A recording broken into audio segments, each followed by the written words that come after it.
I want to talk to you today about putting action behind your faith. It's one thing to pray about a situation. It's one thing to believe that we're going to get better, and that's good. Praying, believing, hoping, that's all a part of faith. But there's another step that we so often leave out. And I believe it's one of the keys to seeing God do great things. You have to put action behind your faith. You have to do something to show God that you're serious about what you're believing for. You can pray all day long, God, get me out of this problem. God, give me this promotion. God, help me to get well. And that's fine. But if you really want to get God's attention, if you want to see God move in amazing ways, and take it one step further and do something to demonstrate your faith. In other words, you may have an addiction, but are you going to a recovery program? Are you in a support group? That's a faith that God can see. Maybe you lost your job. Do you have your resume? Are you out knocking on new doors? Maybe your spouse is not treating you right. Are you treating them the same way?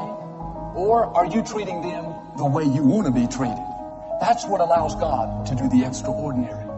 And I know people that are down and discouraged, and they pray and pray. God, please get me out of this discouragement. God, give me my joy back. God, give me a new beginning. It's good to pray. But what really causes God to act is when you get back up again, dust yourself off, put your shoulders back, and say, you know what? I'm not going to stay down. This is the day the Lord has made. I'm going to be happy and have a great day. That's putting action behind your faith. I talked to a gentleman that had struggled with smoking since he was in high school. He looked to be in his mid-40s. Every day for the last 10 years, he has smoked 3 packs of cigarettes. Just like clockwork, without even thinking about it, he would go through the exact same amount. He wanted to stop. He had the desire. He'd been praying, believing. He even had friends and family members praying and supporting him as well. But he just couldn't seem to do it. But one day, he heard this principle, that you have to put action behind your faith. And he did something extremely simple. Every time he opened a new pack of cigarettes, he would immediately throw 3 away. Just something to say, God, I'm trying. I'm not just asking for your help. I'm not just believing I'm going to be free. Not just hoping that one day I'll quit. No, God, I'm going to take it one step further. I'm going to show you I mean business by putting actions behind what I'm believing for. It doesn't have to be something big, just something where God can see your faith. He threw those 3 away. In a couple of months, he realized he didn't miss them. He decided to double it. He started throwing away 6. Eventually, he got to where he could eliminate a whole pack. That was a little over 3 years ago. Today, he is completely free. He said, Joel, I haven't felt this great in over 30 years. Here's my point. He could have prayed 24 hours a day. He could have believed for a lifetime. But the power came when he took it one step further and showed God he meant business by putting actions behind what he was believing for. Are you doing anything to show God that you're serious? God is not moved by our needs. He's concerned about our needs, but God is moved by our faith. When God sees you doing what you can to get well, when he sees you getting to work a little earlier because you really want that promotion, when he sees you bypass the cookie jar because you've been believing to lose weight, when he sees you help others when you really need more help than them, when God sees your faith, that's when extraordinary things will begin to happen. You'll have a strength to overcome things you couldn't overcome before. You are closest to your victory when you face the greatest opposition. You have to have a never say die attitude. If you can't get in the door, why don't you try the window? If you can't get through the window, why don't you be bold and try to go through the roof? Don't quit trying. You are close to your victory. That's my question for us today. Do you have a faith that God can see? Are you doing something out of the ordinary to show God you believe in him? It's not enough to just pray. It's not enough to just believe. You have to do something to demonstrate your faith. What makes the difference in the quality of people's lives? Why is it some people in business or even in life seem to have every advantage? Everything's been given to them. The right timing, the right market, the right technology, the right insight. We're just an average person.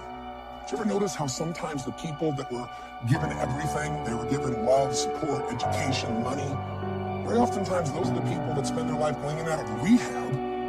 And then you see people that seem to have everything against them. You know, they didn't have the money, they didn't have the education, they didn't have the background, but something inside of them was so hungry that they were driven to find answers. They were driven to find a way to add value to other people's lives, and they found a way to thrive, to succeed, to achieve, to contribute on a significant scale. What is that difference that makes the difference?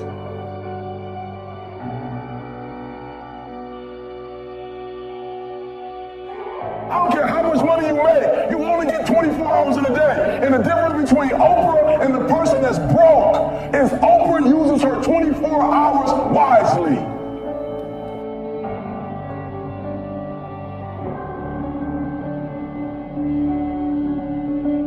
Don't let it go. See, and here's something else I want you to begin to look at. Why is it that most people don't pursue their dreams or don't do better than what they're doing if they're capable of doing it?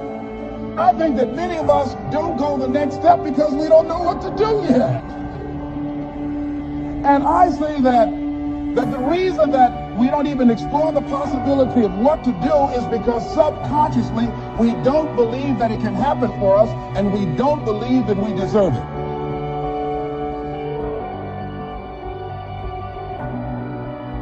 Once you understand how valuable time is, You've begun a journey that you will not forget as long as you live.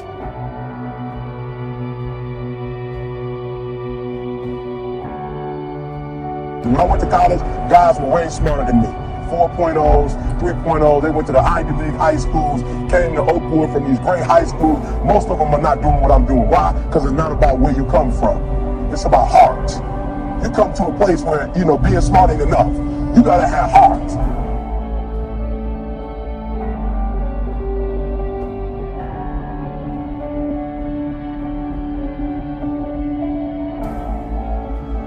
How much time do you spend working on you? How much time do you spend every day working on your dream? In the last 90 days, how many books have you read? In the last year, what new skill or knowledge have you acquired? What kind of investment have you made in you? So I'm saying that as you begin to look at where you want to go, if you want to make it today, and things are changing so fast, you have to literally run to stand still.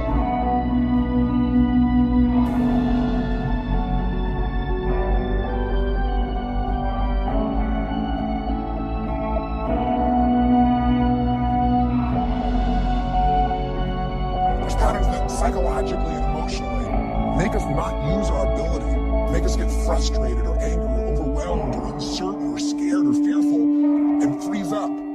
And not use that ability, that talent, that skill. And there are other patterns that will get you to own yourself, get you to be able to influence your own team, get you to influence customers. In life, we all have to wait. It's through faith and patience that we inherit the promises. The key is to learn to wait the right way. Not discouraged, upset, negative, it's never going to happen. No, the right way to wait is with expectancy. In other words, I know my set time is coming.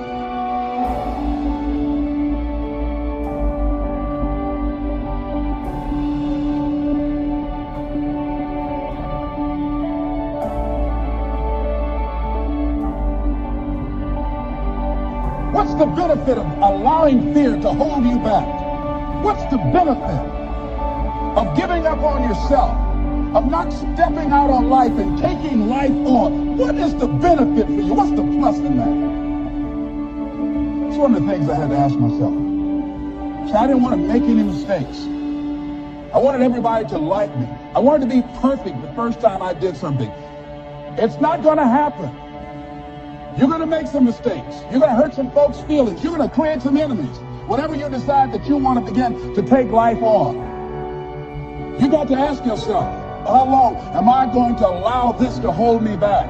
I like what Zig Ziglar says. He said, fear is false evidence appearing real. That is the illusion that we create in our mind. It is a state of mind that can be changed. So let's look at how we can begin to take some steps to restructure that fear.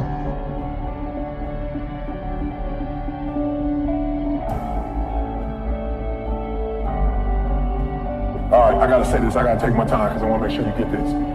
If you only have 24 hours in a day, your success is dependent upon how you use the 24.